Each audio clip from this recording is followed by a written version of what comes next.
Now is the time for business economics paper which is paper number 4 for CA foundation. 3 exams आपके खत्म हो चुके हैं and this is going to be paper number 4। और हमें पता है कि बिजनेस इकोनॉमिक्स ये पेपर अपने आप में बहुत स्कोरिंग पेपर है। सो अगर ऐसा है कि बाई चांस आपका कोई पेपर पास्ट में अच्छा नहीं गया है तो भी ये पेपर आपको उन सारे पेपर का जो भी आपका पेपर खराब गया है उसको कॉम्पनसेट करने की एबिलिटी रखता है, प्रोवाइडेड दैट ये जो टाइम आपको मिला है विच इज 1.5 डेज, इस टाइम में आप बहुत अच्छे से अपने सिलेबस को कवर करो।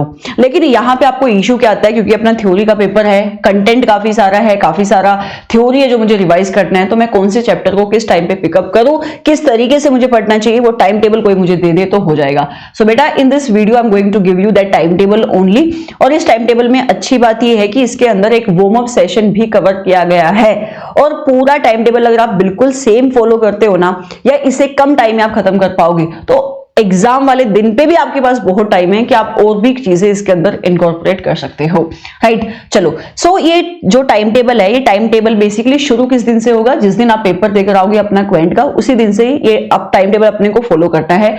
एक गलती जो ज्यादातर बच्चे करते हैं वो ये है कि जिस दिन वो पेपर देकर आते हैं उस दिन वो पढ़ना नहीं शुरू करते, वो कहते हैं कि अगले दिन से हम पढ़ना शुरू करेंगे। ये गलती आपको नहीं करनी है, क्योंकि जिस दिन आप पेपर देकर आए क्वेंट का उस दिन आप इकोनॉमिक्स को पढ़ोगे, उससे 2 फायदे होंगे। एक तो आप मोमेंटम में आते हो कि अपने को भी पढ़ना है अगले पेपर के लिए, दूसरा क्या है कि अपना बर्डन कम होता है, नहीं तो आपके पास टाइम नहीं बचेगा। सो मैम जिस दिन मैं पेपर देकर आया उस दिन मुझे कौन से चैप्टर से शुरू करना चाहिए, क्या मुझे माइक्रो पढ़ना चाहिए या मुझे मैक्रो पढ़ना चाहिए?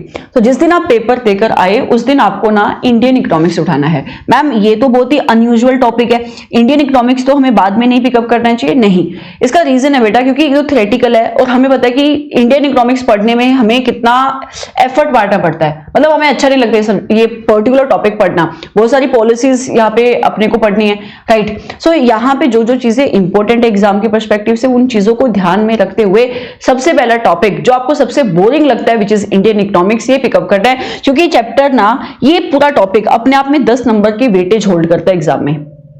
ठीक है मैम, कितना टाइम? 2 घंटे के आसपास आप इसको खत्म करने की कोशिश करना। इसके बाद बेटा 9 बजे पे आप डिनर ब्रेक ले सकते हो 30 मिनट का। कोशिश करो कि आप 15 मिनट में ही डिनर ब्रेक खत्म करो, क्योंकि जितना टाइम आप बचाओगे उतना ही टाइम आपको बाकी सारे टॉपिक के लिए मिलेगा या आप जल्दी सो पाओगे, right. It's all about efficiency. There after 9:30 बजे से लेकर 10:30 बजे तक 1 घंटा मैंने आपको दिया एक बहुत ही सिंपल चैप्टर के लिए, विच is chapter number 1 from micro economics. मतलब 1 घंटा भी ये चैप्टर डिजर्व करता नहीं है, वैसे 40 मिनट के आसपास से खत्म हो जाना चाहिए, क्योंकि बेसिक्स ही है इस चैप्टर में और इस चैप्टर की वेटेज एग्जाम के पर्सपेक्टिव से ज्यादा है भी नहीं है, 5 नंबर का ये चैप्टर वेटेज होल्ड करता है। फिर इसके बाद अगर आप देखोगे ना 1 घंटा ही मैंने चैप्टर नंबर 5 को दिया है। मैम ये मैक्रो इकोनॉमिक्स का है, यस, ये मैंने जानबूझ के दोनों चैप्टर यहाँ पे रखे हैं क्योंकि बहुत ही लाइट चैप्टर है और एग्जाम में इनकी वेटेज भी बहुत कम है और आप इस टाइम पे एग्जॉस्ट हो चुके होंगे इंडियन इकोनॉमिक्स को पढ़ के, तो अपने को थोड़ा सा प्रोपोर्शनेट यहाँ पे सिलेबस को लेकर चलना पड़ेगा कि कुछ अपने को टॉपिक मुश्किल रखने, कुछ अपने को आसान रखने हैं। मैम ये तो 1 घंटा बहुत ज्यादा है, अगेन यस, मैंने जानबूझ के 1 घंटा दिया है ताकि आपको दिमाग पे पहले ही दिन जब आप पढ़ने के लिए बैठो प्रेशर ना पड़े।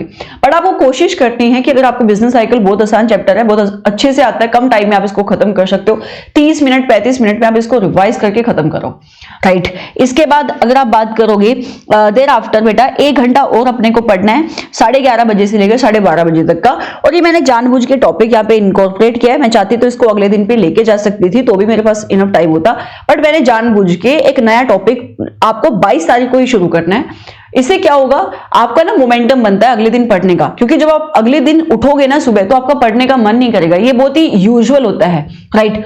सो अपने को अभी जो अगले दिन पढ़ना है उसको पढ़ना शुरू कर देना है।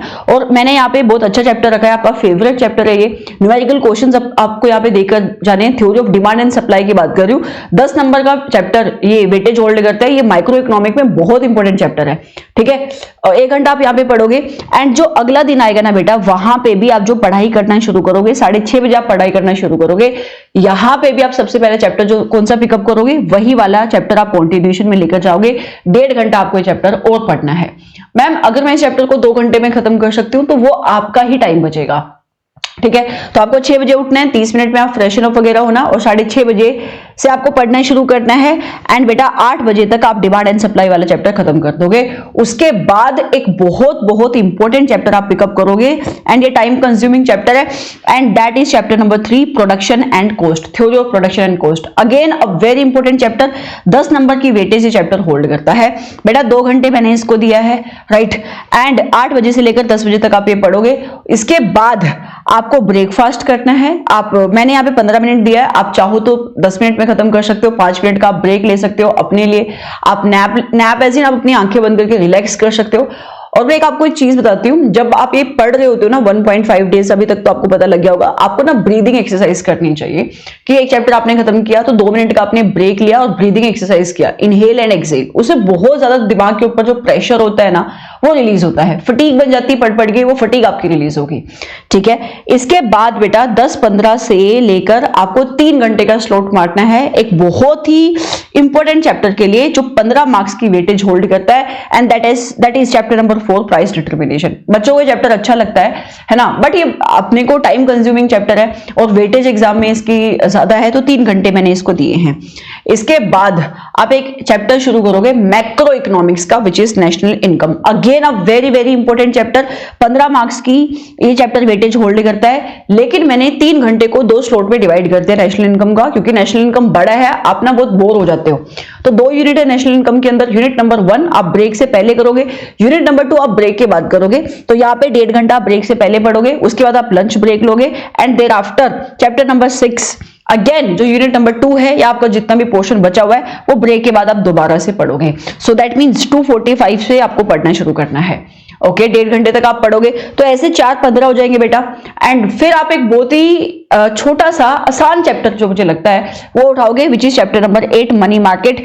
1 घंटा मैंने इसको दिया है, बस 1 घंटे में हो जाएगा? नहीं, 2 घंटे इस चैप्टर को मिले हैं, 1 घंटा ब्रेक से पहले, 1 घंटा ब्रेक के बाद, क्योंकि इसके अंदर यूनिट ज्यादा है बट इतना कोई मुश्किल ये चैप्टर नहीं है। न्यूमेरिकल्स के ऊपर अपने को इस चैप्टर के अंदर फोकस करना पड़ेगा, कंसेप्ट समझ के जाना है, क्योंकि इस चैप्टर में प्रॉब्लम बच्चों को क्या आती है कि उनको ना कंसेप्ट नहीं आते हैं।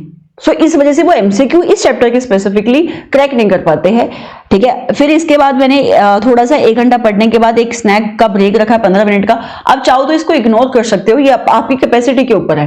आप चाहो तो आप कॉन्टिन्यूसली भी पढ़ सकते हो, आप चाहो तो जहां पे ब्रेक नहीं है वहां पे ब्रेक 5-5 मिनट के इनकॉर्पोरेट कर सकते हो, क्योंकि ये जो टाइम टेबल है ये सिर्फ रेफरेंस के लिए है, ताकि आपको एक गाइडेंस मिल पाए, एक पाथ मिल पाए कि मुझे सिलेबस को कैसे कवर करना है, ठीक है। उसके बाद मनी मार्केट आपका खत्म हो जाएगा बेटा, 1 घंटा और आप लगाओगे, सो ये अराउंड 6:15 के आसपास से खत्म हो जाएगा।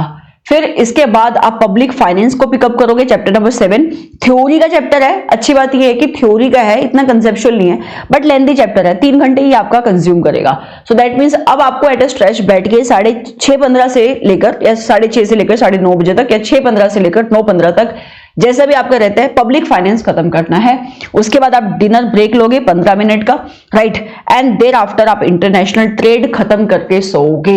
इंटरनेशनल ट्रेड में भी अच्छी बात है थ्योरी है उसके अंदर मोस्टली, तो आपको इतना कोई न्यूमेरिकल इतना लोड नहीं है। हाँ, कुछ क्वेश्चंस है न्यूमेरिकल क्वेश्चंस वो आप देख सकते हो, बट इतना कोई न्यूमेरिकल हैवी चैप्टर नहीं है। अगर आप मैक्रो इकोनॉमिक्स की बात करोगे तो सिर्फ एक ही चैप्टर है जहां पे अपने को न्यूमेरिकल सॉल्व करने में थोड़ा सा टाइम लग सकता है, which is chapter number 6। So this is how you are going to cover your entire syllabus.